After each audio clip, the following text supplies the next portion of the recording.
एक गांव में एक लड़का रहता था, मैरी। मैरी के अब्बू की चाय की दुकान थी। वो सुबह उनकी मदद करता और फिर स्कूल चला जाता। स्कूल में मैरी से कोई ठीक से बात नहीं करता था, क्योंकि वो चाय बनाने वाले का बेटा है। वो सबसे बात करने की कोशिश करता है, दोस्तों के ग्रुप में शामिल होना चाहता है, लेकिन कोई भी उससे बात नहीं करता। और अगर वो बात करने की कोशिश भी करता तो सारे लोग उसका मजाक उड़ाने लगते। अरे कोई मेरे साथ वीडियो गेम खेलेगा? हाँ मैं खेलूँगा। अरे चाय बनाने के लिए नहीं, गेम खेलने के लिए बुला रहा हूँ, तू रहने दे। मैरी को बहुत बुरा लगता है। वो घर आते ही मुंह फैलाकर बैठ जाता है। मैरी के अब्बू देखते हैं और उसके लिए खाना लेकर आते हैं। अरे क्या हुआ मैरी, तुम मायूस क्यों हो? यार ले खाना खा ले, तुझे अच्छा लगेगा। ले। पापा कोई और काम क्यों नहीं करते आप? आपको इतने सारे कामों में सिर्फ यही काम मिला? चाय बनाने में क्या बुराई है? दिन में सबसे ज़्यादा लोग इसी के बारे में सोचते हैं। नहीं, मेरे दोस्त तो मजाक उड़ाते हैं, मुझे अपने साथ खेलने में भी शामिल नहीं करते। बोलो कौन सा खेल खेलना है? अभी खेलते हैं। आपके साथ नहीं, उनके साथ खेलना है। ये कहकर वो वहाँ से चला जाता है। बिना खाने खाए मैरी के अब्बू को ये देखकर बहुत बुरा लगता है कि उनकी वजह से उसके बच्चे के दोस्त बहुत दूर जा रहे हैं। उसके अब्बूजी चाय बनाने के साथ दूसरा काम भी ढूंढने लगते हैं। वहीं स्कूल में बच्चों को ट्रिप में ले जाने का प्रोग्राम बनता है। कुछ दिन बाद आप सारे बच्चों को एक जंगल ट्रिप पर ले जाया जा रहा है। सभी बच्चे उसी तैयारी के साथ आएंगे। सारे बच्चे खुश हो जाते हैं। मैरी घर आकर ये बात अपने अब्बू को बताता है। पापा, मुझे स्कूल की तरफ से जंगल की ट्रिप पर ले जाया जा रहा है, मुझे ज़रूरी सामान पैक करके दे दीजिएगा। अरे वाह, ये तो बहुत अच्छी बात है। अपने सामान में एक छोटा बर्तन ज़रूर ले जाना, वहाँ अगर कुछ पकाना हो तो काम आ सकता है। ठीक है जी पापा, ज़रूर। और हाँ, तुम्हें एक और बात बतानी थी। मैं एक नई नौकरी ढूंढ रहा हूँ, तुम्हें अब अपने दोस्तों के सामने शर्मिंदा नहीं होना पड़ेगा। अरे वाह, और वो तुमसे बात भी करेंगे? सच पापा? हाँ। मैरी खुशी से अब्बूजी के गले लग जाता है। कुछ दिन बाद उस जंगल ट्रिप पर जाने का दिन आ जाता है। सब उस जंगल में पहुंचने के बाद ट्रैकिंग शुरू कर देते हैं।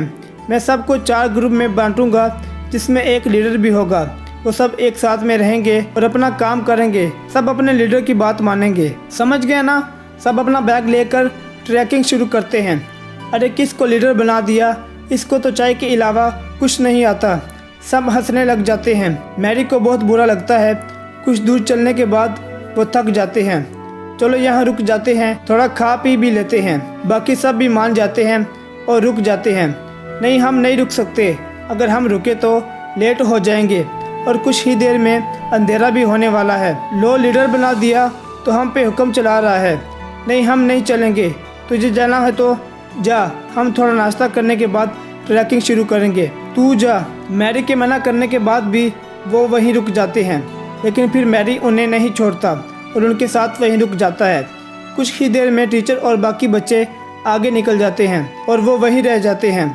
थोड़ी देर आराम और नाश्ता करने के बाद वो अपनी ट्रैकिंग शुरू करते हैं, लेकिन जल्द ही सूरज डूब जाता है और अंधेरा हो जाता है।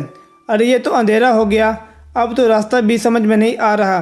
बाकी बच्चे भी डरने लग जाते हैं।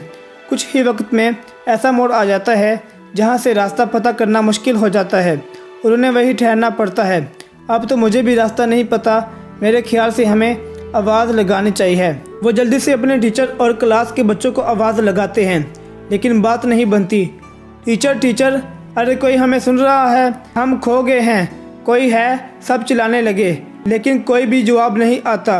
लगता है हम बहुत पीछे रह गए हैं, हमें आगे का रास्ता नहीं पता, इसलिए हमें यहीं रुक जाना चाहिए। हो सकता है अगर आगे गया तो रास्ता भटक जाए। नहीं, हमें कोशिश करनी चाहिए, क्या मालूम हम सही जगह पहुंच जाएं। रात तो बहुत हो चुकी है, जानवरों का भी डर है। टीचर थोड़ी देर में हमें खोजते हुए आ ही जाएंगे, हमें यही रुकना चाहिए। सबको उसकी बात ठीक लगती है और वो लोग वहीं रुक जाते हैं। कुछ ही देर में रात हो जाती है और तेज़ ठंडी हवा चलने लगती है और उनके पास बचा खाना भी ख़त्म होने लगता है। अब तो हमारा खाना भी ख़त्म हो जाएगा और पानी भी ख़त्म हो जाएगा। अब भी कहता हूँ मैं, हमें चलना चाहिए, लेकिन जाएंगे कहाँ? रास्ता तो बंद है और मुझे तो बहुत डर लग रहा है, कहीं कोई जानवर ना हमें खा जाए। मुझे तो बहुत ठंड भी लग रही है। हाँ मुझे भी। मैं आग चलाता हूँ, सब लोग आग जलाते हैं। कुछ देर चलने के बाद आग कम हो जाती है।